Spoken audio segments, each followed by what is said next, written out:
ಮಂತ್ರಾಲಯ ಗುರು ರಾಘವೇಂದ್ರ ಸ್ವಾಮಿಗಳ 354ನೇ ಆರಾಧನಾ ಮಹೋತ್ಸವ ಅಂಗವಾಗಿ ಇವತ್ತು ಉತ್ತರಾರಾಧನೆಯಲ್ಲೇ ಮಹಾರಥೋತ್ಸವ ನಡೀತಾ ಇರುವಂತದ್ದು. ಈಗಾಗಲೇ ಮಹಾರಥೋತ್ಸವ ಆರಂಭ ಆಗಿರುವಂತದ್ದು. ಸಹಸ್ರಾರು ಸಂಖ್ಯೆಯಲ್ಲಿ ನೆರೆದಂತಹ ಭಕ್ತರು ರಥವನ್ನ ಎಳೆಯುವ ಮೂಲಕ ಪುನೀತರಾಗ್ತಾ ಇದ್ದಾರೆ. ನಾವೀಗ ರಥದಲ್ಲಿ ಏನು ಪ್ರಹ್ಲಾದ ರಾಜರ ಒಂದು ಉತ್ಸವ ಮೂರ್ತಿ ಏನಿದೆ ಅದರ ಮೆರವಣಿಗೆಯನ್ನ ನಾವೀಗ ನೋಡ್ತಾ ಇದ್ದೀವಿ. ರಥ ಈಗಾಗಲೇ ಮುಂದಕ್ಕೆ ಬಂದಿರುವಂತದ್ದು. ರಥೋತ್ಸವಕ್ಕೆ ಶ್ರೀಗಳು ಚಾಲನೆಯನ್ನ ನೀಡಿ ಅನುಗ್ರಹ ಸಂದೇಶವನ್ನ ನೀಡಿ ಈಗಷ್ಟೇ ತೆರಳಿರುವಂತದ್ದು. ಹೆಲಿಕಾಪ್ಟರ್ ಮೂಲಕ ರಥಕ್ಕೆ ಪುಷ್ಪವೃಷ್ಟಿಯನ್ನ ಕೂಡ ಮಾಡಲಾಗ್ತಾ ಇದೆ. ಇಂದು ಬೆಳಗ್ಗೆಯಿಂದಲೂ ಕೂಡ ಪೂಜಾ ಕೈಂಕರ್ಯಗಳು ಆರಂಭ ಆಗಿದ್ದು ಮಹಾರಥೋತ್ಸವ ಇಂದು ಮುಖ್ಯ ಘಟ್ಟ ಆಗಿರುವಂತದ್ದು. ಆರಾಧನಾ ಮಹೋತ್ಸವದ ಮುಖ್ಯ ದಿನಗಳಲ್ಲಿ ಇವತ್ತು ಉತ್ತರಾರಾಧನೆ ಅಂಗವಾಗಿ ಈ ಮಹಾರಥೋತ್ಸವ ನಡೀತಾ ಇರುವಂತದ್ದು. ರಾಯರು ಸಹಶರೀರರಾಗಿ ವೃಂದಾವನಸ್ಥರಾಗಿ ಮರುದಿನವನ್ನ ಉತ್ತರಾರಾಧನೆಯಾಗಿ ಆಚರಿಸ್ತಾ ಇದ್ದಾರೆ. ಅಂದ್ರೆ ಅದು ಇವತ್ತು ಆಚರಣೆ ನಡೀತಿರುವಂತದ್ದು.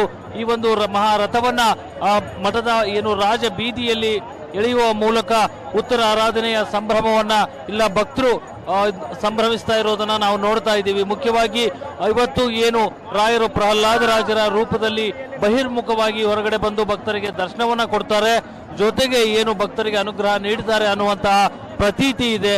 ಅದೇ ನಿಟ್ಟಿನಲ್ಲಿ ಪ್ರಹ್ಲಾದ ರಾಜರ ಒಂದು ಉತ್ಸವ ಮೂರ್ತಿಯನ್ನ ಹೊರಗಡೆ ಪ್ರಾಂಗಣದಲ್ಲಿ ತಂದು ನಂತರ ಇಲ್ಲಿನ ಸಂಸ್ಕೃತ ಪಾಠಶಾಲೆಗೆ ಅಲ್ಲಿವರೆಗೂ ಮೆರವಣಿಗೆಯನ್ನ ಮಾಡಿ ನಂತರದಲ್ಲಿ ಆ ಒಂದು ಉತ್ಸವ ಮೂರ್ತಿಯನ್ನ ರಥದಲ್ಲಿ ಇಟ್ಟು ಮೆರವಣಿಗೆ ಮಾಡುವಂಥದ್ದು ಇಲ್ಲಿನ ಆ ಪ್ರತೀತಿ ಇರುವಂಥದ್ದು ಮತ್ತು ಸಂಪ್ರದಾಯ ಇರುವಂಥದ್ದು. ಈ ಒಂದು ರಥೋತ್ಸವದಲ್ಲಿ ಸಾಕಷ್ಟು ಸಂಖ್ಯೆಯಲ್ಲಿ ಭಕ್ತರು ಭಾಗವಹಿಸಿರುವಂಥದ್ದನ್ನ ನಾವೀಗಾಗಲೇ ಕಾಣ್ತಾ ಇದ್ದೇವೆ. ಮುಖ್ಯವಾಗಿ ಮಠದಲ್ಲಿರ್ತಕ್ಕಂಥ ಎಲ್ಲ ಯತಿವರಿಯರ ವೃಂದಾವನಗಳಿಗೆ ಗುಲಾಲನ್ನ ಅರ್ಪಿಸುವ ಮೂಲಕ ಶ್ರೀಗಳು ವಸಂತೋತ್ಸವವನ್ನು ಆಚರಿಸಿ ನಂತರದಲ್ಲಿ ಈ ಒಂದು ಮಹಾರಥೋತ್ಸವಕ್ಕೆ ಇಂದು ಚಾಲನೆಯನ್ನ ನೀಡ್ತಾರೆ. ಆರಾಧನಾ ಮಹೋತ್ಸವದ ಬಹುಮುಖ್ಯ 3 ದಿನಗಳಲ್ಲಿ ಪೂರ್ವಾರಾಧನೆ, ಮಧ್ಯಾರಾಧನೆ ಹಾಗೂ ಉತ್ತರಾರಾಧನೆ ಎನ್ನುವಂಥದ್ದು ಬಹಳ ಮುಖ್ಯವಾದಂತಹ ದಿನಗಳು. ರಾಯರು ಸಹ ಶರೀರರಾಗಿ ವೃಂದಾವನಸ್ಥರಾದ ಮರುದಿನವನ್ನ ಉತ್ತರ ಆರಾಧನೆಯಾಗಿ ಆಚರಣೆಯನ್ನ ಮಾಡ್ತಾರೆ. ಅದರ ಒಂದು ಹಿನ್ನೆಲೆಯಲ್ಲಿ ಈಗ ಮಹಾರಥೋತ್ಸವವನ್ನ ಮಾಡ್ತಾ ಇರುವಂತದ್ದು.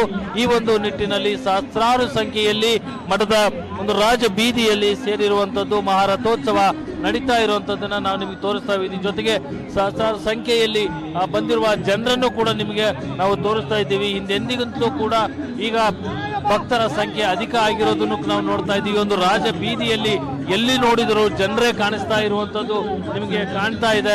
ಅಷ್ಟು ಸಂಖ್ಯೆಯಲ್ಲಿ ಜನ ಇಲ್ಲಿ ಸೇರಿರುವಂತದ್ದು.